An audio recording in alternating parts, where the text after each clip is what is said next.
What is your original sin? My original sin is... Welcome to Original Sin, the unapologetic podcast by Glowreel, where brilliant women say the things the old boys club wishes we wouldn't. I'm your host, Shilpa, and I chat with some of Australia's most influential women to dig into the truths, taboos, and untold stories that redefine power, leadership, and womanhood. Before we get into it, a quick shout out to our sponsor, Tread Softly. Season 1 of Original Sin is brought to you by Tread Softly, who are a naturally lighter in alcohol and certified sustainable wine brand.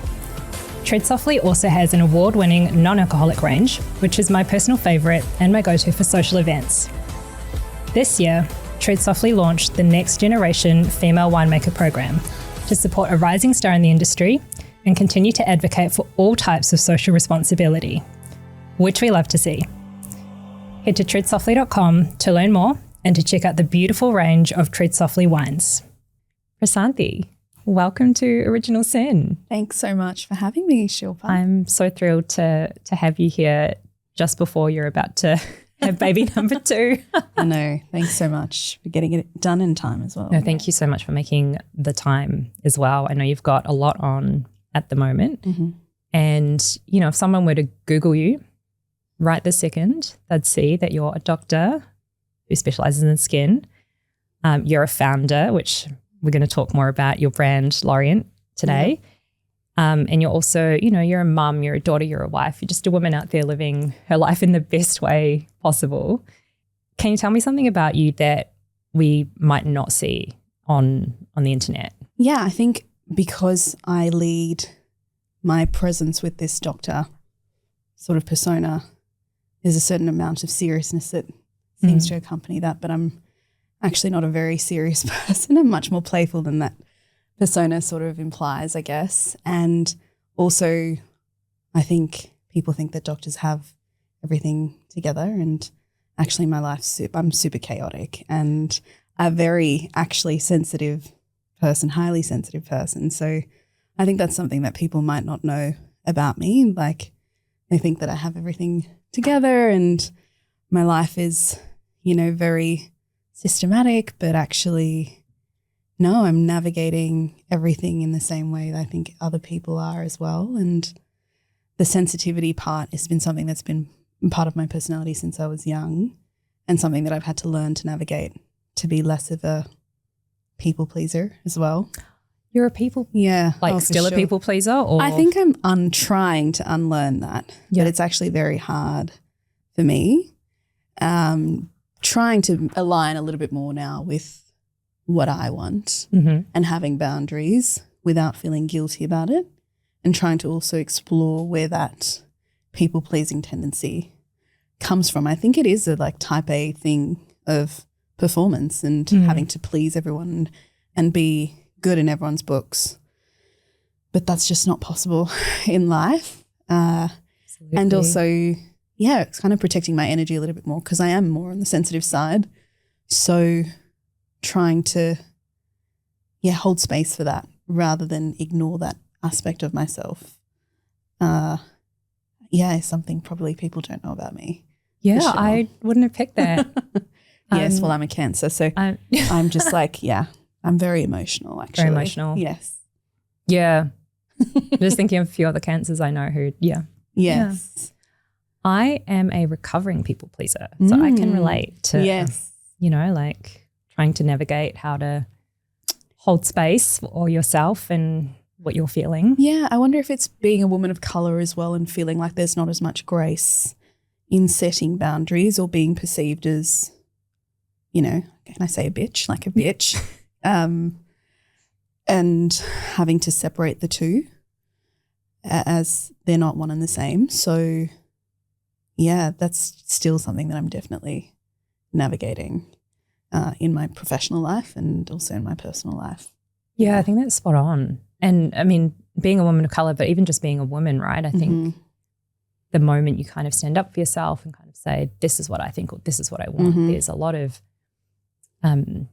perceptions about, you're not really fitting into the mold of that kind of agreeable woman. Yes. And being able to deal with that if that resistance comes up is something that I'm learning to just kind of water off a duck's back type thing. Yeah, 100%. I was surprised to hear you say that you're a bit chaotic, which I know like from like talking to you and from a lot of the content you share online, you definitely keep it real. Yeah.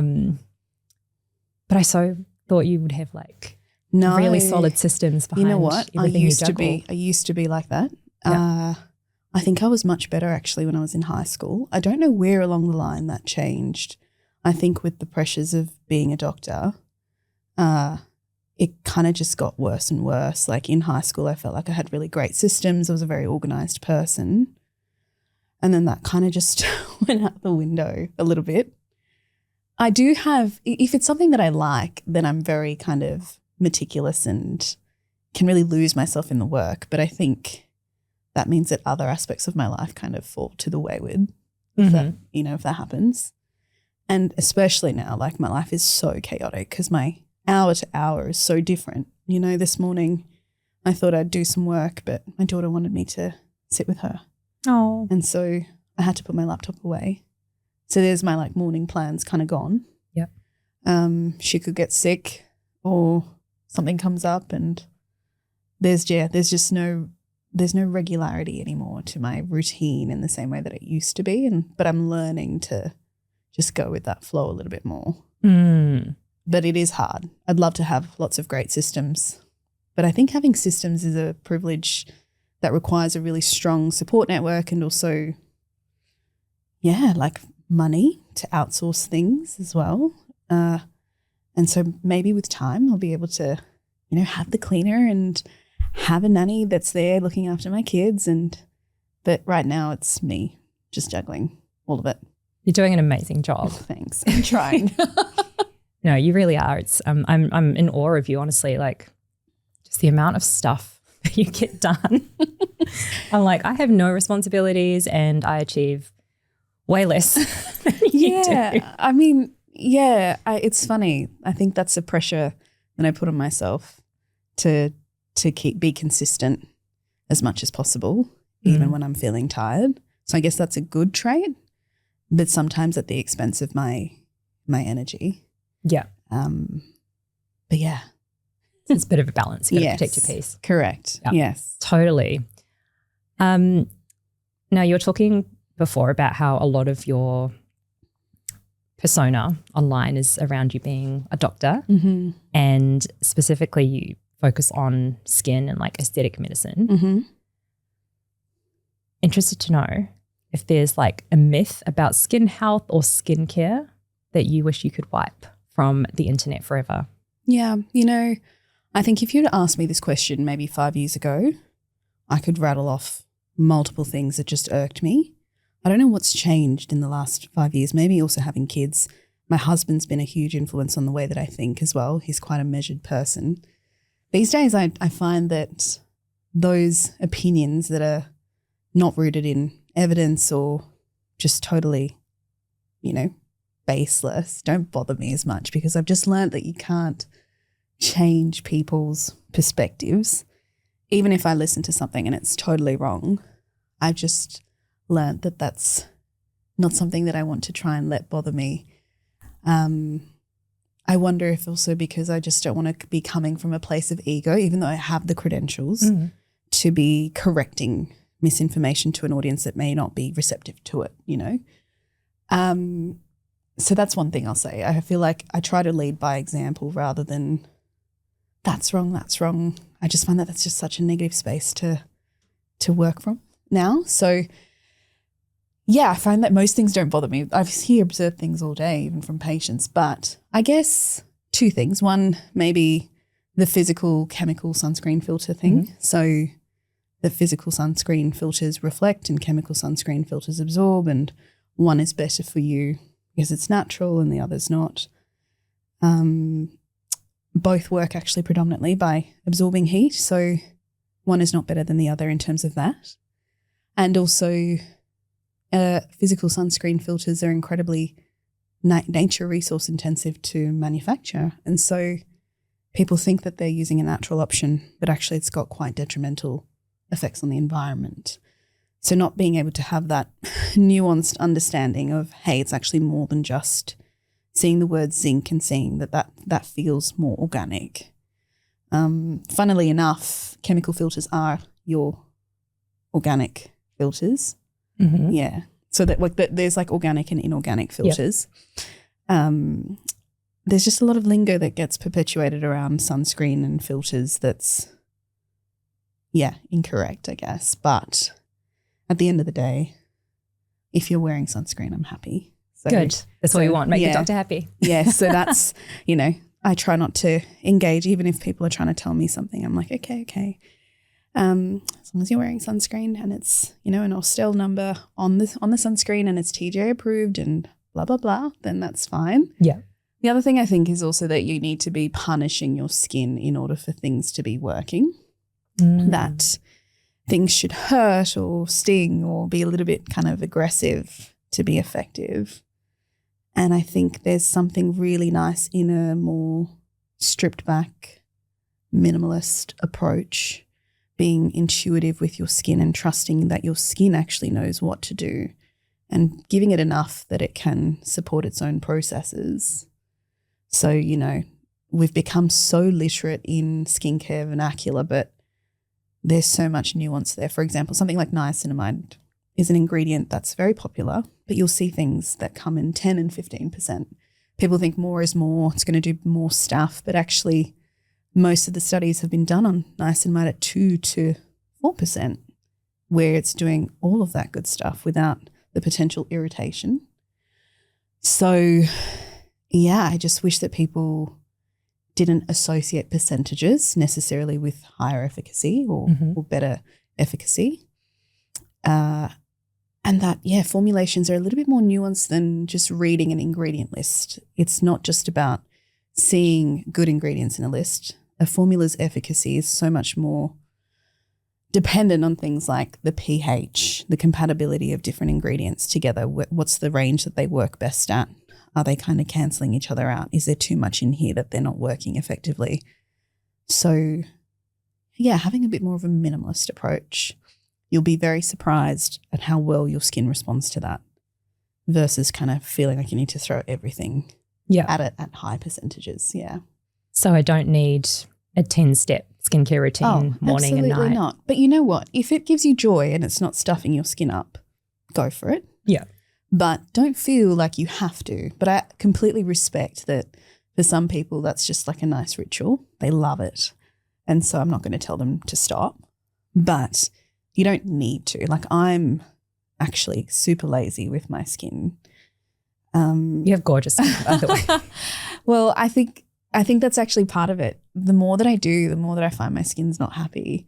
So I have more of a minimalist approach and I think that that's worked really well for me. But equally, if you like your 10-step routine and it's not damaging your skin, then go for it. But don't feel like you have to be doing lots and lots of things. Yeah. I like that. Very wise advice. Was there something specific that drew you to like aesthetic medicine or focusing on skin care and skin health in your practice? Yeah, for sure. I think medicine kind of leads you down this one path, and I am inherently quite a creative person. I grew up with parents who held a lot of reverence for the arts. So I did, classical Indian dancing and singing, and I played the veena. That was so cool. It was a really huge part actually of my upbringing.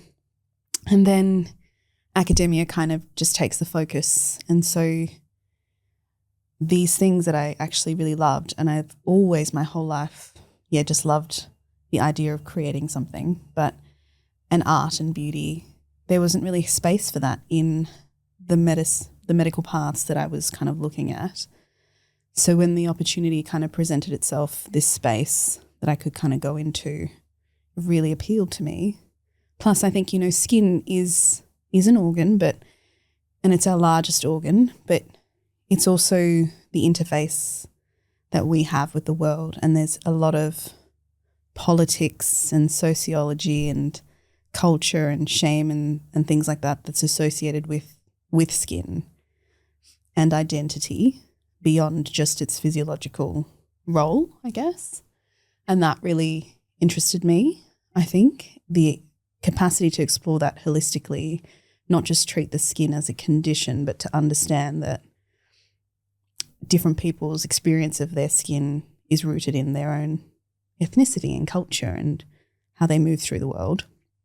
So that was one thing.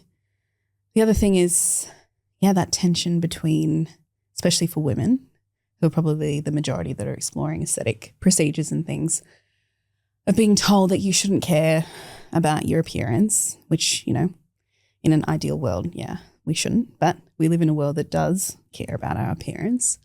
So how could I be a voice that could allow people to navigate that safely, where they're not being told when they come into a consult, hey, you've got XYZ problem, let's fix this, to just trying to improve their understanding and literacy and give them choices so that they can make those decisions from a more positive place and not because of pressure as such, and just be a little bit more informed. I really wanted to change that, that approach for people, or be a voice that was a little bit different to what was in the industry at that time. So those were kind of the two reasons, I guess. Yeah. Yeah, taking more of an empowering approach, or an empowered approach. For sure. And I just, women are kind of damned if they do, damned if they don't. So true. I just don't want women to feel shame for caring, because it's so fine to care. And equally, if you choose not to do something, that's also completely valid. As long as you wear your SPF. Yeah, exactly. As long as you're wearing your sunscreen, we're good. But, if you do choose to want to do things, trying to be able to offer treatments that are subtle, that keep their natural features still in check, and showing them that there are ways to do these refreshments without completely altering how you look. And also, just not giving them, because I know that there's some people that go and see clinicians and they'll be like, you need chin filler or you need this, and they've come in for something completely different. What is chin filler? Chin filler is to project your chin. To give it more of length or your side profile sort of thing. Upselling, because it's kind of this weird, it is not traditional medicine in some ways. It kind of is more beauty in other ways, but it's still medicine because it's, the face and it's injectables.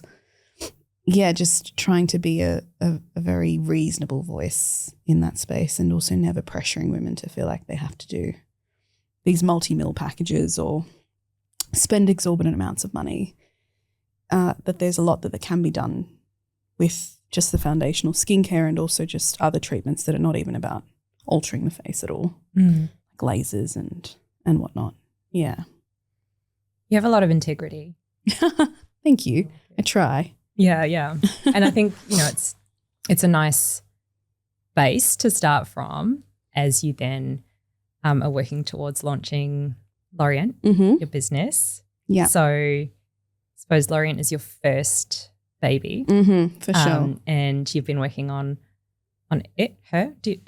I haven't given it a gender or pronoun, but maybe it's a her. Yeah, a her? I think it's a her. So you've been working on her for the past 4 years. Yes. Which, I think it'd be really interesting to hear more about how that journey's gone, and what it's taken to get from ideation to, being about to launch in a few days' time. Yeah. Congratulations. Thank you. And obviously by the time we go live with this episode, you would have been up and running for at least a month or so. Yeah. But yeah, tell me more about Lorient. What is it, and was there a specific moment where you kind of went, I need to build my own brand? I think, as I mentioned, I've always wanted to create something. When I was younger, I had this idea of writing my own magazine. I remember trying to recruit my primary school friends as various roles of the magazine. I've just always been very interested. The editor? Yeah, absolutely. Editor-in-chief? Yeah. I was inspired by Total Girl, which was a magazine at that time. And then throughout my life, I've just been really drawn to, this idea of creating something. I love writing. And so being able to find a space now that I can leverage my experience and credibility as a doctor, but then also still create something, it felt like a natural progression. When that kind of came into my mind, I was like, oh my gosh, of course, like this is what I should be doing. In terms of the path to launch, I have no business experience. So a lot of hard lessons learned in terms of failed manufacturers or that kind of thing, having to pivot because the market moves really fast. You know, initially hyperpigmentation definitely was the issue that was jumping out at me because it disproportionately affects people of colour. Mm-hmm. When I was kind of starting the planning, there probably weren't a lot of BIPOC-led brands exploring that. And then as that development continued, I felt like the facial hyperpigmentation space at least was quite crowded. And so with the failed manufacturer issues and that market moving, we sort of pivoted into body hyperpigmentation, which kind of came up as an issue whilst posting on TikTok, where people kept asking me about, can you do a video on dark underarms or dark inner thighs? And I was like, oh my God, and those videos would just take off. And so then the more I looked into it, I kind of knew that these were issues that women of colour especially dealt with, but then seeing statistics supporting that really sort of verified that was the path that I wanted to go down. And looking at the competitor space, everything was either super clinical, not super differentiated in terms of their ingredient story, or just the branding didn't speak to a modern kind of person of colour, I guess, especially like a diasporic, woman of colour, I guess. So it's been a journey, pivoting, learning. It's a big lesson in resilience because, you know, there are times where things go wrong and you just kind of want to give up. But I think the interest in the brand has kind of, and people really wanting a product like what we're trying to offer has kept me going as well. So I think for me, it's also just that I felt like the brands that existed out there, they try and center the whole narrative around your otherness when you're a person of colour. I just didn't relate to that. Like, obviously, I'm very proud of my heritage and I love that I am a melanin-rich person, but it's not the only thing that I qualify myself by. I didn't want the brand to just be about that because that can feel fatiguing and tiring, constantly talking about exclusion and otherness, even though they are important topics. Or it was kind of this fetishization of Indian, South Asian heritage, you know, gold mandalas and turmeric and that Ayurvedic wisdom piece. And I was like, neither of these represent me as a woman. This ability to kind of create a brand that holds space for multiple different things. You know, scientific rigor doesn't mean that you can't have a beautiful brand or fun marketing. That, you know, science and a luxury product can't be two things that coexist, that you can't have this cultural fluency as well if you're a doctor-led brand. So I was just like, I just want to create a space where all of these things coexist because it represents me as a person. And so that's kind of what led to Lorient. Yeah. Yeah, that's so cool. You have really brought together all of those different elements that you just talked about. So like the science-led approach, the luxury kind of, what's it called? Aesthetic. Yeah, that's what I was like, what's the word? So that luxury aesthetic, but also blending in, you know, some of those cultural elements. I think you've done it really beautifully. Thanks. It's quite hard because you carry that weight of what people might expect as well of you as a person of colour. So it's also about trying to stay true to your voice and what you want the brand to represent. Diversity and inclusion just seems a little bit performative these days as well for me. And I was like, can we not just be compartmentalized into this D&I kind of corner? Can the campaign just show people of colour as part of the campaign? And that could be something that you see in Vogue, not because they're meeting a D&I quota, but because the picture is beautiful, the product is beautiful. and just because it's beautiful, not because you're brown or black or whatnot.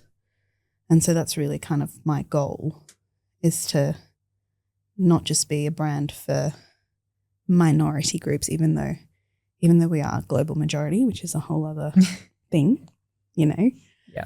So yeah, that was really my goal, to create something that held a space of its own, belonged in these spaces that you traditionally just don't see people like us at the moment. Yeah. Yeah. It's awesome. Thanks. And when you said earlier that you wanted to have this magazine when you were in high school, I was like, oh, this all makes sense now why your branding is just so elite. And I know that you like developed it all as well. It's impressive. Thank you. Yeah, I'm quite fussy with visual stuff. I think people might not know that about me, but I'm very, I have a very set idea around design. I'm very inspired by, old photography, old editorial, but not necessarily in beauty, just like random things, and trying to imbue that essence into the brand so that it doesn't feel sterile. Yeah. I think is really important. Yeah, especially when you've got that kind of science medicine led approach. Yeah. So Glowreel is a body care brand that focuses on or specializes in addressing hyperpigmentation. Mm-hmm. You've developed it from that perspective of some of these issues that do predominantly affect people with melanated skin tones. Mm-hmm. However, it is also something that is for anyone and everyone to use, absolutely, regardless of skin tone. Mm-hmm. Can you tell me more about your hero product that you're launching with, Eclair? Yeah. So Eclair is our brightening deodorant. So L'Orient is all about changing the way people feel about caring for their skin, especially hyperpigmentation. You know, melanin variations are natural and normal, but for so long it's been very much stigmatized and shame-based marketing. So Eclair is a brightening deodorant for dark underarms, which is a very common concern amongst people of colour, but also women generally, just because the area is prone to friction and hair removal practices, sweating. It's very hormone sensitive an area, so even things like your polycystic ovarian syndrome, thyroid issues all manifest here. And it's funny how people don't talk about it, but the stats show that it afflicts a huge portion of the global population. And we're just so, we're so used to caring for our faces, but we'll slap whatever on our underarms. The principle is to brighten without irritating the skin. It sort of interrupts pigment production at multiple steps. A lot of what exists on the market is very much exfoliant heavy, which is just one part of how you address pigmentation. But also I really tried to look into the unique physiology of the skin here, because the skin is so different in different parts of the body. So we think of skin as this one monolith, but it's not. So there's specific considerations there as well around sweat glands, the fact that it's occluded, the barrier functions a little bit differently, the pH is a little bit different. So your formula needs to take all of these things into consideration as well. Plus, it is a deodorant. So a lot of natural deodorants, which this would fall under, kind of rely on one active, but we have 4 in there, which drives the cost up for us. But I was like, we can't just have one thing in there. So it's really quite a balanced formula that brightens whilst respecting the skin barrier. It's barrier supporting, and it also respects the microbiome, which is what's contributing to odor as well. What are the 4 actives that you've got in there, and what do they do?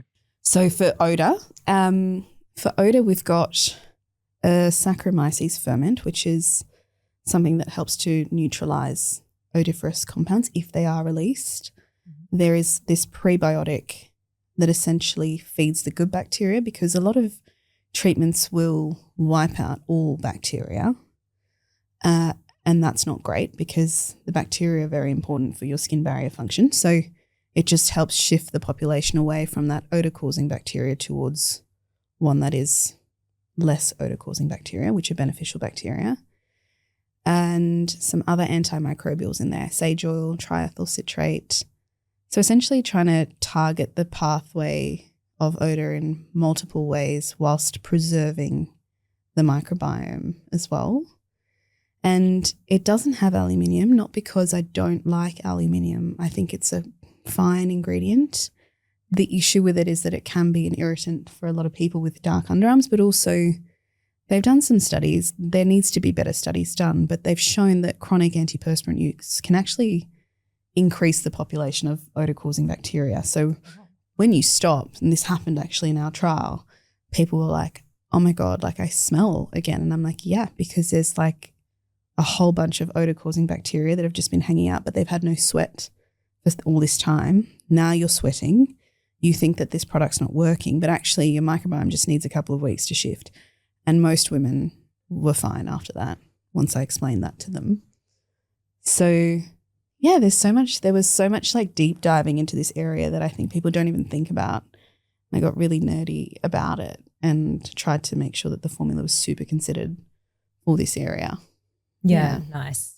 It's comforting that not only is it doctor founded, but just to hear the amount of research and thought that's gone into developing the perfect formula. Yeah. And it's fragrance free, right? It's fragrance free to start, and that's just so that almost everyone can use it because fragrance can be an irritant. We do have fragranced versions that will come out next year for people for whom fragrance isn't so much of an issue, and they are, again, like fine fragrances rather than, I just feel like the deodorant aisle is so gendered with fragrance and female and male deodorants, you know, so trying to pick these like gender neutral, quite complex fragrances that represent like what you would wear as a perfume almost into these formulas as well. But yeah, and just the pigment stack is really about not just exfoliating existing pigmentation, which is one thing, but also interrupting the actual production of it. Yeah. Yeah, nice. And can you layer it as well? So if I put Eclair on and then, you know, like I want to use an aluminium like spray or something as well, can you? Absolutely. If you have no problems with aluminium, then absolutely you can.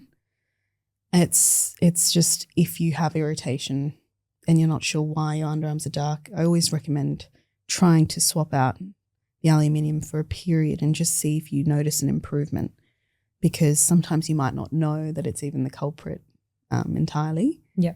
But absolutely. But that's something we're looking at too. What are some other ways that we can help with the sweat element that don't involve aluminium? So that's something that we're working on in the background. That's kind of very research heavy, like novel kind of actives or technologies that can actually absorb sweat whilst not irritating the underarm. So we're thinking about that as well. So that's, you know, coming in the future, I'm sure. Yeah, awesome. That was going to be one of my questions for you. It's like, what's obviously hero product coming out very soon, and then what's next on the horizon? So yeah, we have a lot of body brightening treatments that essentially hero particular active combinations, because as I mentioned, you can't just throw a whole bunch of actives into a formula and go, yep, this is the best brightening cream ever. It's not how it works. So we have a brightening body cream that's best used at night. That's more for like intimate area pigmentation, more like your dark inner thighs, buttock pigmentation, you know, post-inflammatory hyperpigmentation on your body, like you get a mosquito bite or pimples on your back or your arms. So for that, and then different formats of products that all kind of still center brightening around the story. So whether that's washes or oils or milks, that, yeah, they're all in the works. Plus the skin barrier is such a crucial part of managing hyperpigmentation. So a lot of products are thinking about that as well. But my principle is not creating for the sake of creating a range. Like it has to be a product that I think can be done better or doesn't exist currently. I'm not going to make a facial, you know, hyperpigmentation serum right now or in the near future, because I just don't think we can offer something more, you know, nuanced or better than what's out there currently. But in the body care space, I feel like there's lots that can be done. So that's also a governing principle for me. It's like only if there is a need will I create this product. Yeah. Goes back to your integrity. Yeah. I don't want to upsell things. And I'm also fully cognizant that people rarely use a whole system from a brand, you know. So it's designed that things can be used by themselves and with other brands, but you can use things as a system. But I'm not going to sit here and pretend that that's actually how consumers purchase things. Yeah. So that's why there's multiple different products, because people will like different formats and textures and things like that. Yeah. Yeah. I'm excited for as you expand your range. Mosquitoes love me. Oh, me too. So that's why I'm wearing long pants, because I actually look like I've been like attacked by mosquitoes 2 weeks ago. Oh no. And my husband was like, "No, there's no way." And I'm like, "Mate, do you know, like I'm pregnant obviously, so my veins are popping, but the pigmentation that's left now is actually more annoying than the bites, right?" Yeah. They will take 12 months. Because they take ages. They'll take 12 months to go, and they're all over me. But L'Oreal will step in and fix. Once I've had this baby, we'll get on the cream. No pressure. Yeah. And so, I'm so excited to try Eclair as well. I know like how much you put into developing it. Thank you.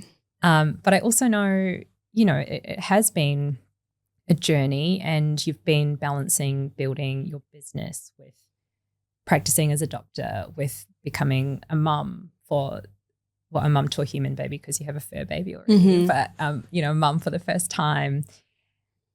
And it's not easy to juggle all of that and to kind of be building a business baby at the same time. And now you have a Substack as well, which again, this is why I'm in awe of you. I'm like, how does she do all of this? So Skin in the Game, really great Substack. I read it religiously, and I don't think I told you I was looking for a new sunscreen a little while ago, and so I went through your recs, and I got the Beauty of Joseon one, which is beautiful, and it was really comforting for me to see that you'd recommended it, because I wasn't sure, being a non-Australian brand and just like the standards for SPF, or the expected high standards for SPF.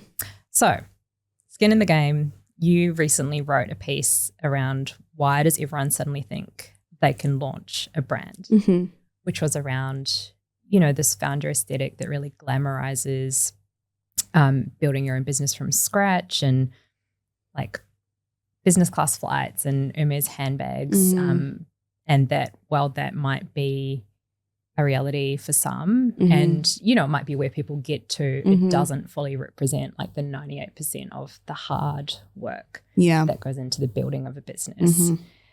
And so really keen to hear a couple of things from you. One is around like, what does entrepreneurship really look like behind the scenes in your experience?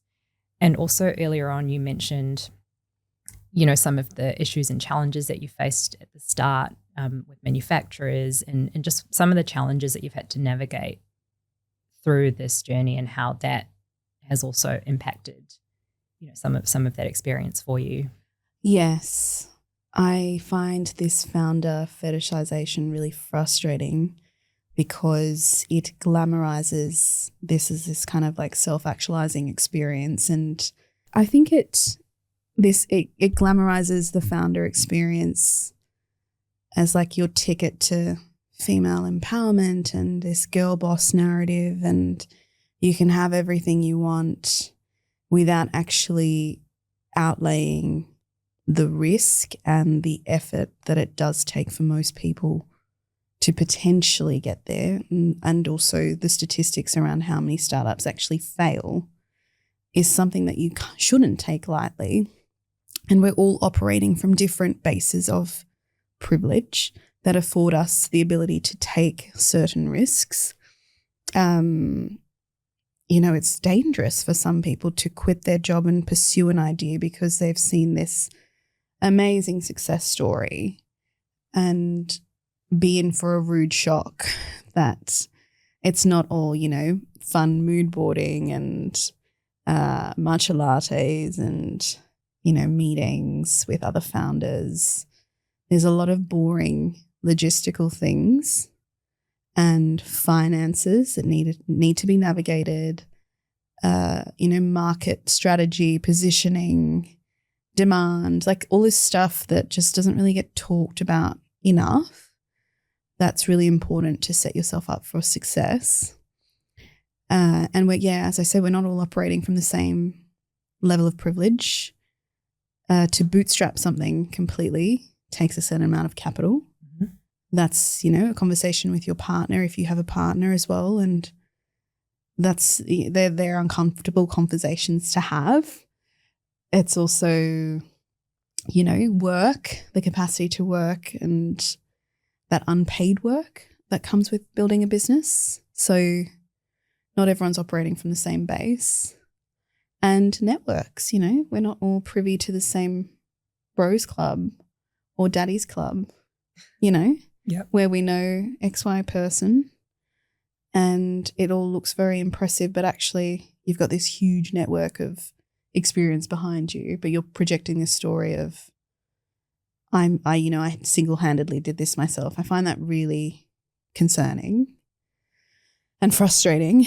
The other thing is this, balance myth can be quite damaging. I think we also do glamorize motherhood sometimes, not always, on social media, and this like mum boss type thing as well. Balance, in my experience, is a total myth. Mm-hmm. And actually it's a lot of trade-off and negotiation that happens in real time. Some days you're much more of a founder. Other days your child is sick and they demand more of your time. And you're actually building in between these moments. And it's not this beautiful Instagrammable day. And it's hard, You're operating from different levels of energy as well. So I just want people to go in with their eyes open. I also think the space has become much more competitive in e-commerce over the last couple of years, Even 5 years ago, launching a business at the start of when we were thinking would have been completely different to now. And we hear these stories of like, I started my brand with $5,000. And I'm like, okay, that's cute. It doesn't really get you that doesn't get you anything at all. And so I just, if you're going to start a brand, you just got to go in with your eyes wide open and be prepared for it to take you places that you might not anticipate, because it's always very exciting at the start. You have this idea, it's exciting, you start building out your brand identity and that's all super sexy and fun. But then when it comes to things going wrong with the manufacturer, like, our sunscreen was TGA approved and it precipitated the filter when we were about to manufacture. That was like a year's worth of work, thousands of dollars that just went down the drain. What does precipitate the filter mean? Yeah, so obviously there's been all this stuff around sunscreens and it's been mainly around physical sunscreen filters, but essentially the filter came out of the base. So It started to feel gritty. And I was like, this feels like sand on my face. And everyone was like, no, it's fine. And I'm like, can you just test this? Because something's not right. This doesn't feel like the formula that I approved. And so they sent it back to the lab and one of the UV filters had come out. So the actual SPF was not what was claimed, And that was a huge blessing in disguise. But at the time I was devastated because I was like, thought we were so close to launching this product. Things like that are just going to keep happening. And at the start, I used to take them very personally and as though there was something that I was doing wrong. But the more comfortable you can get with just accepting that things are going to go wrong, because they will. Every day, something will go wrong. And now it's like, okay, how do we solve this problem? You've got to kind of shift into this mindset.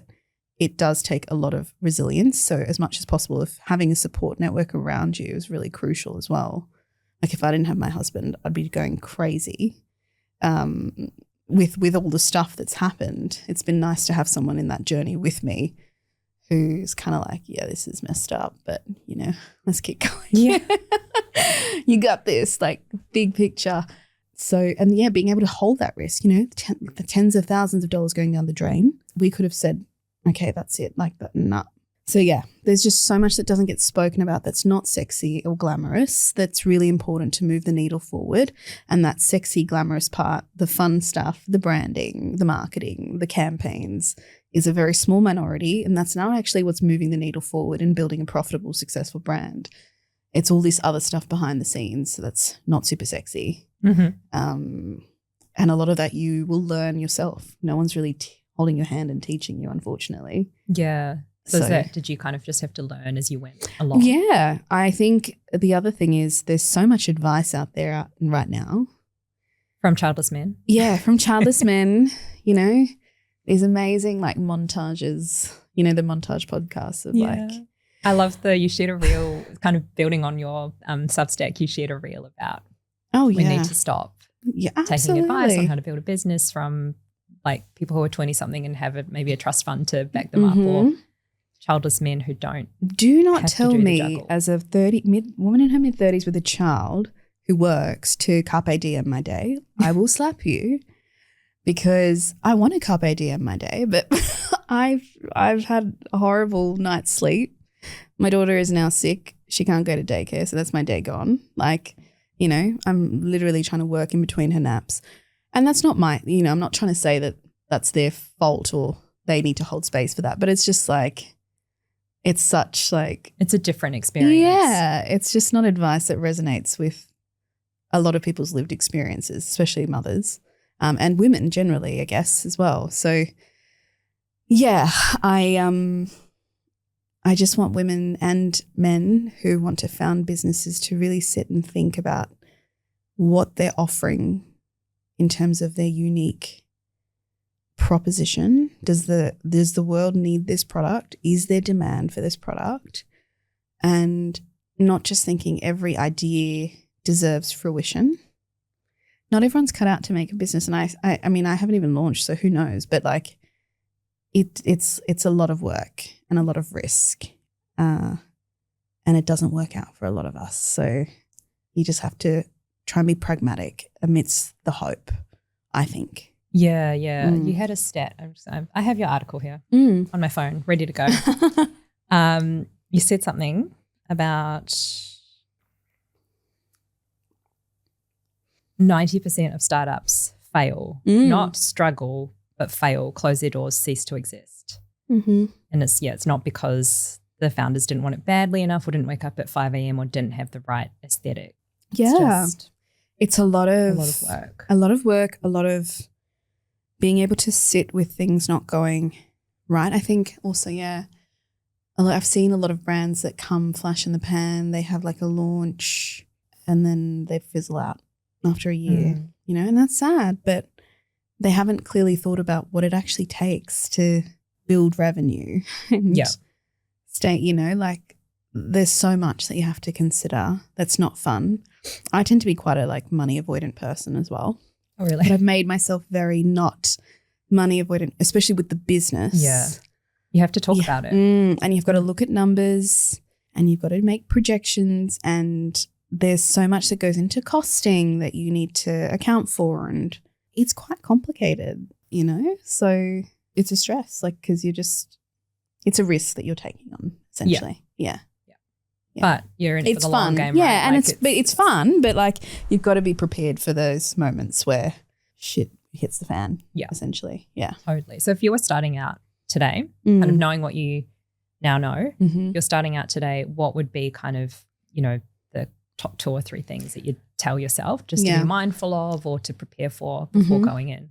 I think assessing market fit and validation, which is more so around, is this a pain point that is strong enough, that doesn't have enough solutions, that there will be a demand for whatever you're offering? Like really think about what is your unique selling point that is not offered on the market currently. Can you do something better? Can you do it differently in a way that resonates better with consumers? Like really think about, does the world need this product or business? What is going to make this better? The other thing is to be very selective about whose input you take in, because everyone will give you advice. There has to be this balance of intuition, but also selectively filtering in certain advice. It's a fine balance where you don't want to be in intuition delulu world, which is lovely. but not helpful. And you also want that element of pragmatism and an input from people that have experience, but not feeling like you have to do everything the way that other founders have done it. They will have different footprints for blueprints for how they achieved success. And there's also other factors that are not spoken in there, timing, luck, that contribute to their success story that you cannot emulate entirely. Don't look to other brands in your space for inspiration or as a benchmark. Like, try and navigate what it is you're trying to create, because otherwise you just end up becoming this generic version of another road. You know, I've seen so many brands on Instagram that are just so vanilla and clearly trying to copy something like a road aesthetic, for example, but they're not Hailey Bieber. And so that lack of authenticity really comes through the branding. So be authentic, and I think the rest will flow from there. Yeah. Nice. Wise tips. Also, you got to save up money. Absolutely. Like, have capital or investment. Think about the capital, inquire, get quotes, because you'll be surprised how much it costs to build a specific type of website, or how much a photo campaign could be. Yes, you can do things scrappy, but you need to get these numbers in your head so that you can go, oh crap, like this is starting to add up to thousands and thousands of dollars. What's the minimum order quantity that I need to order? What's the unit price? What's the minimum order for packaging? Because often, you know, in China, it's like 10,000. You're negotiating with them, but they will often just go down to 5,000 with the provision you're going to order another 5,000. Can you afford that? Where's it going to go? Shipping, all this stuff. Like, it's just like every day you're like, there's another thing that you didn't think of because you've just been thinking about this beautiful brand. But it's like, how does it actually get out into the world? There's a lot of money that is required. Yeah. A lot of project management. And I think don't quit your job. I know that some people might have different advice. Maybe it's because I'm South Asian and I'm an immigrant, but like, don't quit your job. I still work as a doctor. Just gives you that safety net as well. And again, rooted in a bit of pragmatism, there will come a time where you will hopefully be able to make a decision that you might need to step back from that job. But until there's that validation tangibly in front of you rather than ideally as an idea, just be pragmatic and sensible whilst optimistic and hopeful. Yeah. Nice. I like the balance. I think Emma Greed was saying something similar advice on her podcast recently about like don't feel like if you have an idea that you've got to quit your job tomorrow. Absolutely. If you're able to, like, go for sure, go for it. But don't feel like that's the thing you have to do. Yes. In order to pursue this dream. Absolutely. Like, people achieve their dreams in different ways. And I think it's so cool that you are so open and real and raw about sharing your journey and your experience as well, because I've got no doubt that there's so many other women, so many other people out there who are, you know, juggling many different things as well, and kind of wondering how can I do it all? And you're able to show that you can. You just have to kind of pick and choose the thing you focus on. And I think also there's a lot of pressure for like speed to market, which I hear a lot on podcasts, you know, like launch before it's perfect, and that's all well and good, but like there's also, again, a certain amount of privilege and risk taking that comes with that. So it's okay to go slow as well, I think. Don't feel like you got to get it out ASAP. Be okay with different timelines. Yeah, because everyone's timeline is like, you know, it's different. It's not going to look the same for everyone. We're not all Hailey Bieber. Oh, God, I'd love to be. Same. Yeah. Be great. And I love what she's built, but she's got a huge support network around her. So trying to think that you can be road that's delusional unless you come from that kind of background as well and network. Good to have like the dream and the goal. Absolutely. Put her on your vision board. Yeah. Very balanced. I like it. So Original Sin is all about successful women such as yourself sharing their big, bold tips that the old boys club doesn't want us to know. You have shared a lot with us today already. Thank you. But my final question for you today is, what is your original sin? My original sin is leaning into authenticity, femininity, and pleasure over choosing the honorable career, I guess, in terms of with medicine, there's a certain level of altruism that people associate with doctors, helping people, saving lives. But when I realized that I was operating from a glass half empty, was just so burnt out, taking the risk to align with a career that may not be as altruistic or, I'm not saving people from cancer, but it aligned with what I enjoyed. And also there is an element of femininity, I think, in beauty and art and that kind of creative pathway as well. Taking that leap and actually choosing a career that I enjoyed over what society might have expected me to continue doing because it looked good, like being a GP and helping people in that sort of tangible doctor way. That was probably the original sin. And I found that when I started to align with what I wanted over what I felt people thought I should be doing, society loves to martyr women, like self-sacrificial and all of this, and actually going the opposite way, opportunities just started to kind of line up that led to all the things that I do now that I actually really enjoy. So, working in skincare, working in aesthetic medicine, launching a brand, opportunities to speak for other brands and panels and things like that, that all would not have happened had I not taken that risk and going into a career that's seemingly frivolous compared to traditional routes of medicine. Yeah, just choosing authenticity and listening to what you actually want and saying that that's enough as well, I think is the original sin. Yeah. That's very bold as a woman, as a South Asian woman especially, and also as a people pleaser. Yeah. That's huge. Yeah, I know. And it was nice. I think my husband really helped. He was like, yeah, go for it. Yeah. He just saw how burnt out I was. But also I think women are also taught not to chase financial security, in the same ways, or like aspire to that. And cosmetic medicine offers a much more a much more lucrative career whilst also enjoying yourself. It makes perfect logical sense to explore that. It's much more flexible in terms of your hours. You're not following up patients and things like that in the same ways.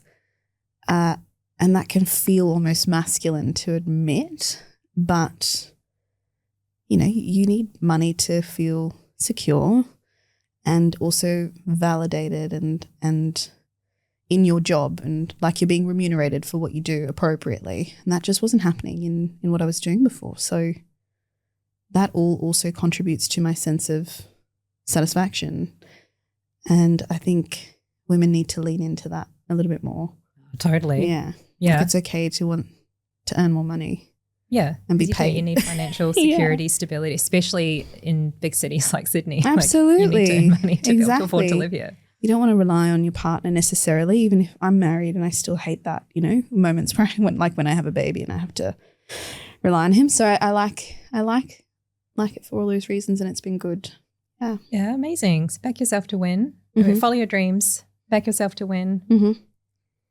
And think about the money. Yeah. I like it. Good sin. Yeah. Thank you so much for your time today, Prasanthi. Thank you. That was such a insightful chat. Great. I've learnt a lot from you. Good. Thank you so much, Prasanthi. Thank you. This was so fun. Yeah. And this was delicious. I smashed it. Yeah. I might. I've also got other lovely options for you. Thank you.